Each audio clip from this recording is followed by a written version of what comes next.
Hello everyone and welcome to perfume school. मेरा नाम है वैभव और आज इस वीडियो में हम बात करने वाले हैं लताफ़ा के नाज़दिया परफ्यूम के बारे में। लेकिन इसको शुरू करने से पहले इन वीडियोस के लिए बहुत ज़्यादा मेहनत लगती है एंड अराउंड 80% ऑफ द लोग जो इस वीडियो को देखेंगे वो इस चैनल से सब्सक्राइब्ड ही नहीं है। तो प्लीज़ मेरी सबसे पहले आपसे ये रिक्वेस्ट है कि आप इस चैनल को एटलीस्ट सब्सक्राइब कर दें ताकि मेरे को बहुत सारी मोटिवेशन मिले ऐसी वीडियोस लेके आने के लिए, क्योंकि टेस्टिंग एंड शूटिंग एडिटिंग सब चीज़ों में बहुत टाइम जाता है। तो प्लीज़ सब्सक्राइब वाला बटन दबा दो एंड वीडियो को लाइक भी कर दो सो दैट ये वीडियो मैक्सिमम लोग तक पहुँचे एंड ये कम्युनिटी जो है हमारी परफ्यूम वाली उनको हेल्प हो मेरी वीडियो से। Now let's start with this. So bottle काफ़ी सिंपल सी, वैसे मेरी वाली टूट भी गई है क्योंकि नीचे एक हैवी ग्लास बेस है तो ये बच गई थी, बट काफ़ी सिंपल प्लास्टिक वाला इसका कैप है। मीडियम हैवी है, कुछ बहुत ज़्यादा हैवी नहीं है। ये रबर, प्लास्टिक रबर वाला स्ट्रक्चर है। बेसिक बॉटल, लताफ़ा का यहाँ पे लोगो इस तरीके से दिखती है। इस पे पत्ता बना हुआ है बेसिकली, जो कि मैं इसकी स्मेल में समझाऊंगा क्यों बना है। और लेट्स सी कि इसका स्प्रेयर कैसा है। तो बहुत सिंपल छोटी छोटी मिस्ट्रेस के स्प्रेयर से निकलती है। नाउ एक बार यहाँ पे मार के इसकी खुशबू को डिफाइन करने का हम प्रोसेस करते हैं शुरू।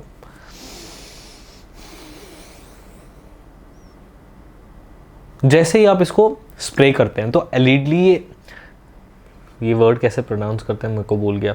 खैर, ये जो परफ्यूम है this is known to be a very good clone of Rasasi Hawas और a very good clone of let's say Invictus या इन्विक्टस एक्वा। उस कैटेगरी, उस डीएनए को ये परफ्यूम फॉलो करता है। Lattafa as we know is a Middle Eastern brand और ये काफ़ी अच्छा काम करते हैं। तो जैसे ये शुरू होता है इमीडिएटली ये आपको एक बहुत ही फ्रेश एरोमेटिक वाइब देता है, यानी ये फ्रेश फैब्रिक फ्रेशनर वाली फ्रेशनेस को लेके आता है। उसके साथ ही इसमें एक मिठास है जो कि पाउडर्ड शुगर वाली मिठास है। और ये जो ओपनिंग है this is very similar to जैसे हमें इन्विक्टस एक्वा में मिलती है या हमें हवस में मिलती है, लेकिन यहाँ पे आपको एम्ब्रॉक्सिन का जो टच है वो मिसिंग लगेगा। यहाँ मुझे एम्ब्रॉक्सिन का टच बिल्कुल मिसिंग लगता है। इसके साथ ही this very immediately goes into a bubblegum sweetness direction, जबकि हवस का डीएनए हो, हवस आइस का डीएनए हो, वहाँ पे आपको जो बबलगमीनेस है वो मिसिंग लगती है। वहाँ पे जो शुगर की स्मेल है, वहाँ पे जो स्वीटनेस है वो पाउडर्ड शुगर की स्वीटनेस आपको मिलती है। यहाँ पे on the other hand the sweetness is from bubble gum, it is not fruity also. Big Babol हमने बचपन में खाया था, ठीक उसी तरीके की इसकी स्मेल है। और उसके साथ ही जो बेस आपको मिलता है, तो मैं अगर ऐसे समझाऊं कि मान लेते हैं 3 लेयर्स हैं। ऊपर हमारा फैब्रिक फ्रेशनर चल रहा है, बीच में हमारा बबल गम है और नीचे हमारा वुड है। ठीक है, तो इसी तरीके से ये चलता है। और वो वुड भी जो है एग्जैक्टली ये यहाँ पे जो सूखा पत्ता बना हुआ है, कुछ ऐसी सी खुशबू है कि मान लेते हैं ऑटम का समय है। ऑटम के समय में जब आप एक बाग या बगीचे में चल रहे हैं तो वहाँ सूखे पत्ते गिरे होते हैं, वो सूखे पत्तों की जिस तरीके की हमें सुगंध देखने को मिलती है। और ये जो खुशबू है, कई लोगों को मुझे लगता है हो सकता है ये हवस आइस से भी बेहतर लगे, क्योंकि यहाँ पे जो बबलगमीनेस है दैट इज़ वेरी अट्रैक्टिव। और वो एक इस तरीके की स्मेल है जो हमने बचपन से सूंघी हुई है, जस्ट बिकॉज हमने बिग बबूल का वो जो च्युइंगम था वो बहुत ही रेलिश किया है, बहुत ही ज़्यादा खाया है अपने बचपन में। तो यहाँ आपको ये नॉस्टैल्जिक एक खुशबू प्रदान करता है। और इन इटसेल्फ ये एक बहुत ही अच्छा ब्लेंड है। 1000, 1100, 1200 रुपये में जितने भी सेलर्स मैंने डिस्क्रिप्शन में मेंशन किए होंगे उनसे आप पूछ सकते हैं, इसी प्राइस के अराउंड आपको ये मिल जाएगा। 1000, 1100, 1200 रुपये तक का ये मिल जाएगा। उस प्राइस रेंज में 100 ml ऑफ दिस परफ्यूम, जिस टाइप का ये डीएनए आपको दे रहा है, बिल्कुल पैसा वसूल परफ्यूम है।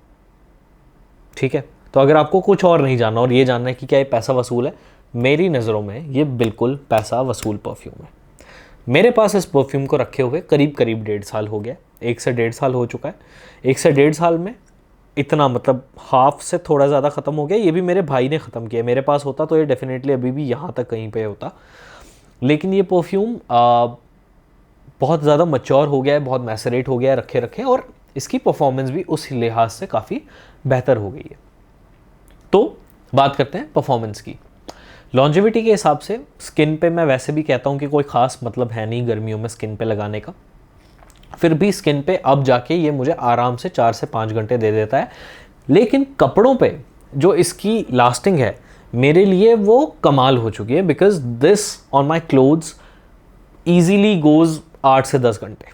ठीक है, इसकी जो बबल गमीनेस है, स्पेशली स्वीटनेस ही अक्सर आपके कपड़ों पे रह जाती है, क्योंकि स्वीट जो मॉलिक्यूल्स होते हैं या जो कंपाउंड्स हम स्वीटनेस के लिए यूज़ करते हैं, हैवियर कंपाउंड्स होते हैं, हैवी ऑयल कंपाउंड्स होते हैं, वो रह जाते हैं अक्सर आपके कपड़ों पे। तो इसकी जो स्वीटनेस है वो कपड़ों पे रह जाती है। फ्रेशनेस की मैं बात नहीं कर रहा, freshness last for about let's say initial 1 to 2 hours. ठीक है, ये इसकी लॉन्जेविटी है।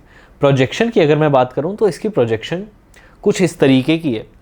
अब जैसे हवस आइस था, तो हवस आइस में ऐसा था एक कॉन्सनट्रेटेड, मतलब ये एक गोला है, मान लेते हैं स्वीटनेस का ये गोला है और ये भरा हुआ है, मतलब इसको काटेंगे तो अंदर भी भरा हुआ है, बिल्कुल फिल्ड है, ये सॉलिड है। ठीक है, कैसे बताऊँ इसको, ये लड्डू है।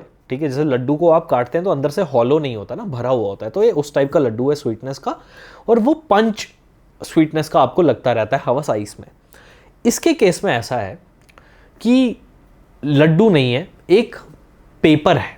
ठीक है, तो एक कागज़ बहुत बड़ा सा ले लिया है, मान लेते हैं कि वही गोला था, उसको मैंने चपटा कर करके एक बहुत बड़ा कागज़ बना लिया है। तो अब वो जो खुशबू आएगी वो बड़ी भीनी सी आएगी, हल्की सी खुशबू आएगी मुझे, वो रहती है 1 घंटे तक आपके आसपास रहेगी, बट वो पंची नहीं होगी, बड़ी हल्की सी महसूस होगी कि हाँ कुछ हल्की सी मिठास, हल्की सी बबल गमीनेस आपको अपने आसपास एनवायरनमेंट में फील होगी। तो करीब करीब 1 घंटे तक इसका प्रोजेक्शन रहता है। सियाज इसका अच्छा खासा है। अब क्योंकि ये बॉटल काफ़ी मैच्योर हो गई तो इसका सियाज मुझे आराम से 2-2.5 घंटे तक फील हो जाता है घूमते हुए आसपास। Now the best thing that I do with this any perfume these days, जिससे मुझे एक्चुअली उसकी परफॉर्मेंस समझ आती है, मैं परफ्यूम को एंजॉय कर पाता हूँ, वो ये है कि मैं यहाँ स्प्रे करने लगा हूँ। तो मैं यहाँ स्प्रे करता हूँ, थोड़ा यहाँ स्प्रे कर लेता हूँ, same this and this, that's it. मैं और कहीं स्प्रे ही नहीं कर रहा हूँ, अनलेस मीठा और एम्ब्रॉक्सिन के बिना वाला परफ्यूम है तो मैं उसको यहाँ बैक में लगा दूंगा ताकि मुझे फिर भी फील हो जाए, क्योंकि एम्ब्रॉक्सिन वाले परफ्यूम्स अक्सर नोज ब्लाइंड काफ़ी कर लेते हैं जब उनको यहाँ कहीं लगा दिया जाए। तो इस तरीके से मेरी एप्लीकेशन आजकल रहती है यहाँ और यहाँ, और जिससे मैं ऑप्टिमली इनको टेस्ट भी कर पाता हूँ और एंजॉय कर पाता हूँ। नहीं तो आप परफ्यूम एंजॉय नहीं कर पाते कि बहुत ज़्यादा लगा लियो।